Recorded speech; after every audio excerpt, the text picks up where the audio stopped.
ये DNA plus का मतलब क्या है? इस डीएनए में बस न्यूज का एनालिसिस नहीं होता है, इसमें there is something which is plus plus plus and plus.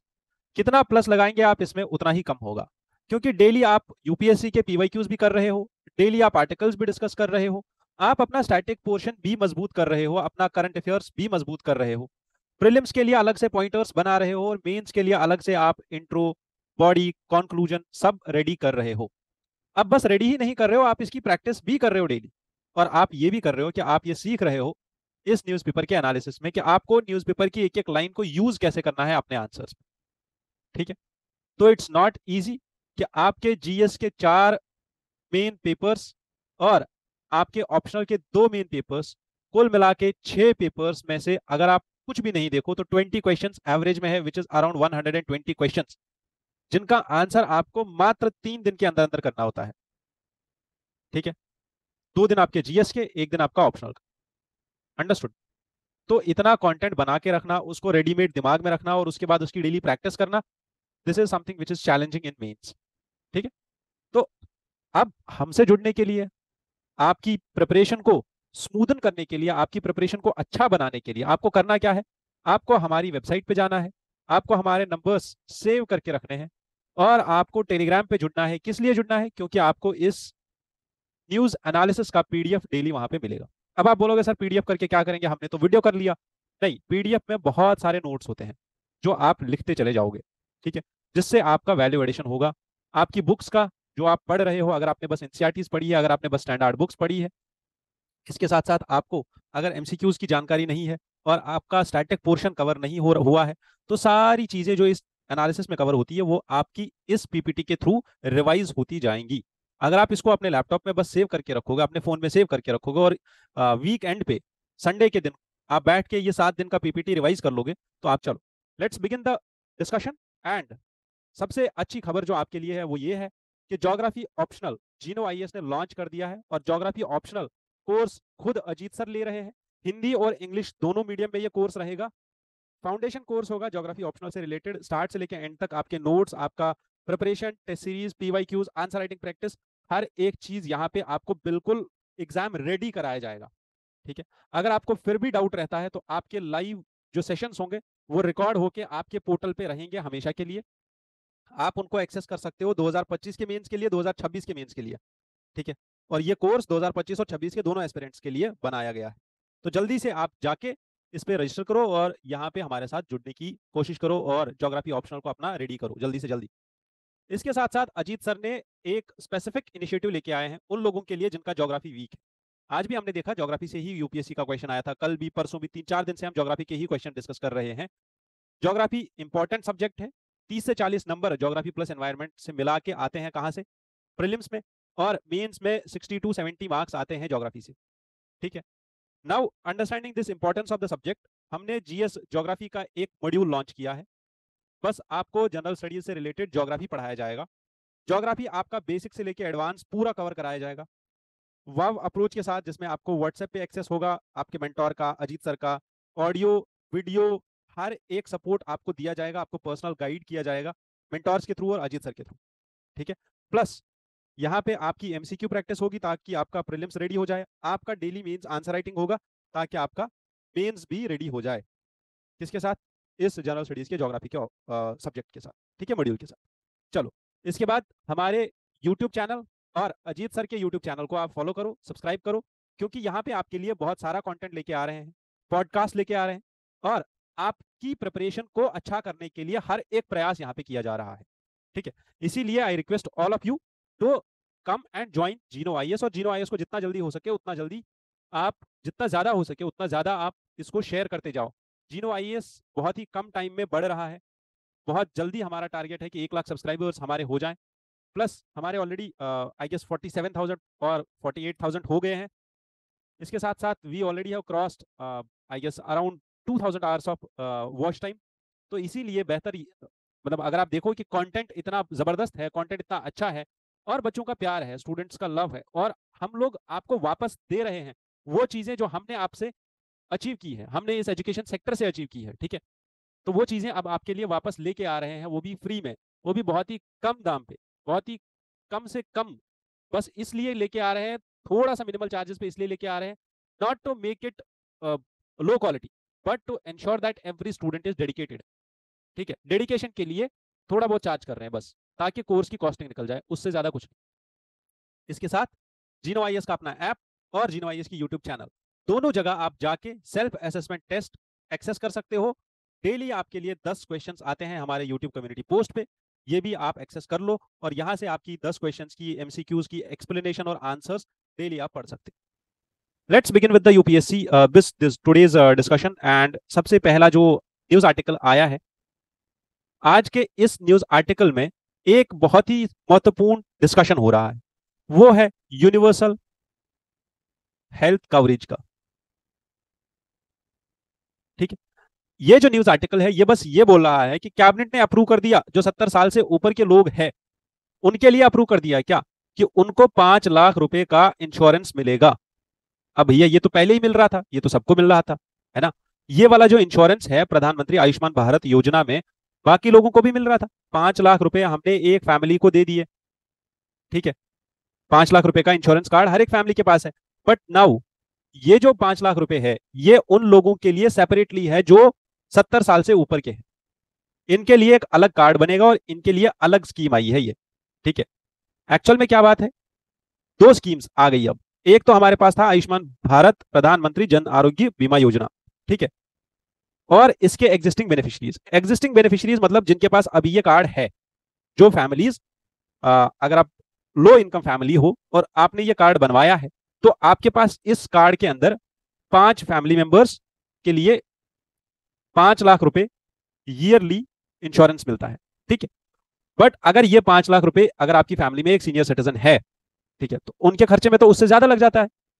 और कभी कभी होता यह है कि सीनियर सिटीजन को फैमिली में रखते ही नहीं है लोग, उनको बाहर निकाल देते हैं, घरों से बाहर निकाल देते हैं, उनको ओल्ड एज होम में डाल देते हैं।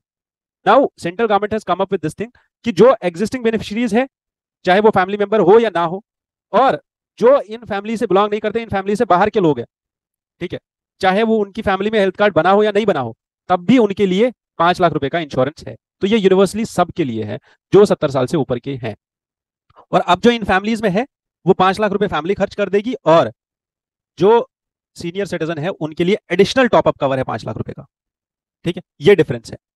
की features of this scheme are, in eligible senior citizen के लिए एक नया कार्ड इशू होगा, इनको फैमिली कवरेज जो ऑलरेडी था उस कवरेज में भी इनको बेनिफिट मिलेगा, प्लस फैमिली बेसिस पे जो बेनिफिट मिल रहा था वो तो है ही, उसके साथ अब एक्सटेंड हो जाएगा कि सीनियर सिटीजन के लिए 5 लाख रुपए extra. Health insurance scheme offers health insurance for secondary and tertiary care hospitalisation. जो भी हमारे पास अभी तक आयुष्मान भारत कार्ड जो होता है वो सेकेंडरी और टर्शियरी केयर के लिए ही होता है, ओपीडी केयर के लिए नहीं होता है। आप जब तक एडमिट नहीं होते तब तक आपका हॉस्पिटल का खर्चा इंश्योरेंस के कार्ड के थ्रू पे नहीं होगा। आयुष्मान भारत प्रधानमंत्री Jan Arogya Yojana is a world's largest publicly funded health insurance scheme which covers 55 crore individuals। कितने? 55 करोड़ इंडिविजुअल्स आते हैं आयुष्मान भारत स्कीम के अंदर। ठीक है, अंडरस्टैंड इट। प्लस अभी जो स्कीम लेके आए हैं, इस स्कीम के अंदर इट विल बेनिफिट, सबसे पहले तो 4.5 करोड़ फैमिलीज को बेनिफिट होगा जो ऑलरेडी आयुष्मान भारत स्कीम के अंदर आते हैं। दूसरा, इसके साथ in extra to this it will benefit around 12.3 crore families in India. Why and how? Because all of these families are suffering through the costing of health care of these old age people। तो geriatric care और silver economy, ठीक है, और geriatric care, इसके लिए ये बहुत ज्यादा इंपॉर्टेंट हो जाती है ये वाली स्कीम। समझ में आई बात? नेक्स्ट जो हमें याद रखना है दैट इज मदरसाज। मदरसा होता क्या है एक्चुअल? मदरसा एक रिलीजियस इंस्टीट्यूशन है। ठीक है, ये मुस्लिम कम्युनिटी एक माइनॉरिटी इंस्टीट्यूशन एस्टैब्लिश करती है। ठीक है, मुस्लिम कम्युनिटी ने जो ये माइनॉरिटी इंस्टीट्यूशन एस्टैब्लिश कर रखा होता है, ये किस लिए होता है? ये रिलीजियस इंस्ट्रक्शन के लिए होता है। ठीक है, अब ये रिलीजियस इंस्ट्रक्शन के साथ साथ नॉर्मल करिकुलम ऑफ एनसीईआरटीज भी पढ़ाते हैं कहीं कहीं पे, किसी किसी मदरसे में। कुछ मदरसा ऐसे होते हैं जहां पे ओनली रिलीजियस टीचिंग्स होती है, कुछ मदरसा ऐसे होते हैं जहां पे दोनों की टीचिंग्स होती है। बट मदरसाज का रिव्यू करने के बाद national commission for protection of child rights ने यह बोला है कि जस्ट आप कुछ एनसीईआरटीज पढ़ा रहे हो अपने करिकुलम में, इसका मतलब ये नहीं है दैट ये प्लेसेस फिट है पढ़ाई के लिए। इन्होंने सुप्रीम कोर्ट में ये चीज बोली दैट जितने भी ये मदरसाज है they are unsuitable and unfit places for children to receive education. ठीक है, प्रॉब्लम है क्या असल में, ऐसा क्यों बोला गया है दैट टीचर क्वालिफिकेशन, करिकुलम और बाकी सारी जगहों पे madrasas they are falling short. Why? Because they are not providing quality education and this not having a quality education और having a quality education is the basic right of a children. अब इस चीज को समझने के लिए ये भी देखना है एनसीपीसीआर के कंसर्न्स क्या है। असल में एनसीपीसीआर एक्चुअल में बोलना क्या चाहता है? सबसे पहली चीज बोल रहे हैं करिकुलम कि इट क्लेम्स मदरसा के जो टेक्स्ट बुक्स है दे प्रमोट इस्लामिक सुपरमेसी। ठीक है, विच इज डीम्ड, एंड ये लोग जो बोल रहे हैं कि हमने एनसीईआरटी पढ़ाना शुरू कर दिया है, ठीक है, NCERT book is deemed insufficient to provide a complete education because just mere including NCERT is not complete education. Teacher qualification यहाँ पे चेक नहीं होती है अच्छे से। Often the teachers here are trained in traditional methods only, like उनने बस religious text पढ़े होते हैं और उनके पास पेडागोगिकल मॉडर्न स्किल्स नहीं होती है। यहाँ फंडिंग और ट्रांसपेरेंसी के इश्यूज है कि मदरसाज को फंड कौन करता है, ये लोग चलते कैसे हैं, इनकी एजुकेशन क्वालिटी कैसी है, उस पर सुपरविजन नहीं है पूरा। होलिस्टिक डेवलपमेंट में मदरसाज पीछे रह रहे हैं। जैसे इट्स बीइंग क्रिटिसाइज्ड कि यहाँ बैलेंस्ड एजुकेशन नहीं दी जाती है, यहाँ एक्स्ट्रा करिकुलर एक्टिविटीज पे ध्यान नहीं दिया जाता है। ठीक है, प्लस मदरसाज और फंडामेंटल राइट्स की अगर हम बात करें तो सबसे पहले राइट टू एजुकेशन आता है, तो कॉम्प्रहेंसिव करिकुलम होना जरूरी है। एजुकेशन का मतलब है good education which is being violated here. Plus यहां पे बात की जा रही है that right to non discrimination. The commission has emphasised that अगर आप रिलीजियस इंस्ट्रक्शन दे रहे हो, एजुकेशन दे रहे हो नॉन मुस्लिम चिल्ड्रंस को भी, तब नॉन मुस्लिम चिल्ड्रंस का ये कॉन्स्टिट्यूशनल राइट है कि वो पीछे हटे।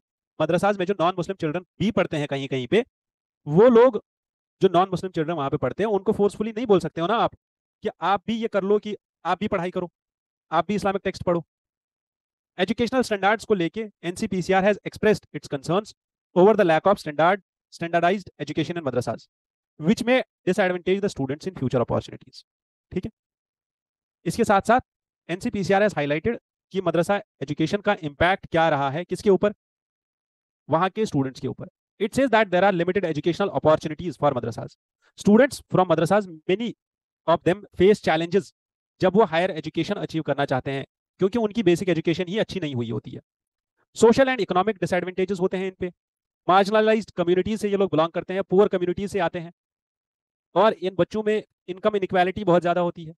बट यहीं पे एक और पॉइंट हाईलाइट किया जा रहा है कि मदरसाज में एक्सट्रीमिस्ट आइडियोलॉजीज बताई जाती है और पोटेंशियल रेडिकलाइजेशन हो सकता है यहाँ पे इन बच्चों का। ठीक है, जैसे जो प्राइम चीज यहाँ पे डिस्कस की जा रही है वो ये है कि दारुल उलूम देवबंद जो यूपी में लोकेटेड है, यहाँ से बहुत बार ऐसे फतवे आए हैं, ऐसे डॉक्ट्रिन्स निकाले गए हैं, कंट्रोवर्शियल आइडियोलॉजीज दी गई है जो नॉर्मल पार्लांस में इंडिया के सेक्युलरिज्म से मैच नहीं करती है। ठीक है, अब ये सारे इश्यूज है किसको लेके, मदरसा एजुकेशन को लेके। इसके साथ साथ मदरसा एजुकेशन में ये भी इश्यूज है कि सबसे पहली चीज हमारे जितने भी मदरसाज है दे आर अनरिकॉग्नाइज्ड मदरसाज आर लार्ज नंबर। कुछ ही मदरसाज ऐसे हैं जो रिकॉग्नाइज्ड है और जो जिनकी रिकॉग्निशन स्टेट गवर्नमेंट या सेंट्रल गवर्नमेंट के अंदर आती है। देयरफॉर वहां सर्वेलेंस नहीं है, वहां आप चेक नहीं कर रहे हो एजुकेशन क्वालिटी क्या है। रेगुलेशन और स्टैंडर्ड जो एनसीपीसीआर का है, स्ट्रिक्ट रेगुलेशन स्टैंडर्डाइजेशन एजुकेशन का, वो क्वालिटी और अकाउंटेबिलिटी नहीं है यहाँ पे। एनसीपीसीआर बोल रहा है यहाँ पे इंटीग्रेशन और इंक्लूजन की जरूरत है। ठीक है, and we need to integrate madrasas with mainstream education system to ensure equal opportunities for all the children who are getting their education from these institutions. ठीक है, with this I conclude the discussion.